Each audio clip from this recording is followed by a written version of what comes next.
చంద్రబాబు గారి స్పెషల్ ఏమిటి? ఆయన ఎందుకు ప్రత్యేకం? దేశంలో ఇతర రాష్ట్రాల ముఖ్యమంత్రులు తీసుకురాని అనేక పథకాలు కార్యక్రమాలు ఆయన తీసుకొచ్చారు. ఫస్ట్ టైం డ్వాక్రా సంఘాలను తీసుకొచ్చిన చంద్రబాబు నాయుడు గారు. మహిళలు సంఘాలుగా ఏర్పడాలి, సంఘటితం అవ్వాలి, ఆ సంఘాలతో కలిపి వ్యాపారం చేయాలి, ఆర్థికాభివృద్ధి సాధించాలి. దీపం పథకాన్ని ఫస్ట్ టైం తీసుకొచ్చిన చంద్రబాబు గారు.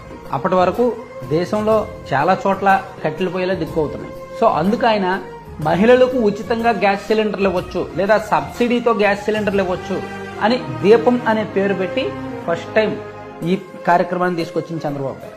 అంతెందుకు, రైతులు వాళ్ళు పండించిన ఉత్పత్తులు వాళ్లే నేరుగా అమ్ముకునేలాగా 2 తెలుగు రాష్ట్రాల్లో ఎక్కడ చూసినా రైతు బజార్లు ఉంటాయి. సో ఈ రైతు బజార్లని ఫస్ట్ తీసుకొచ్చింది కూడా చంద్రబాబు గారు. ఇప్పుడు దేశం మొత్తం ఐటీ విప్లవం ఉంది. ఇప్పుడు ఏఐ సాంకేతికత అంటున్నాం. కానీ ఫస్ట్ టైం బిల్ గేట్స్ గారి అపాయింట్మెంట్ కోసం కొన్ని రోజుల తరబడి వెయిట్ చేసి ఆయన 10 నిమిషాలు ఆయన అపాయింట్మెంట్ తీసుకొని 10 నిమిషాలు అన్నది కాస్త 45 నిమిషాలు మాట్లాడి ఆయన్ని ఒప్పించి హైదరాబాద్కు మైక్రోసాఫ్ట్ను రప్పించి, మైక్రోసాఫ్ట్ లాంటి దిగ్గజ సంస్థ వచ్చినప్పుడు మిగిలినవి కూడా అలాగే వచ్చి సైబర్ టవర్స్ నెలకొల్పి ఒక ఐటీ విప్లవానికి నాంది పలికింది ఆయనే. అలాగే క్రైసిస్ మేనేజ్మెంట్ ఆయన ఫస్ట్ టైం సీఎం అయినప్పుడు కోనసీమ ఆ ప్రాంతంలో తుఫాన్ వచ్చినప్పుడు కూడా.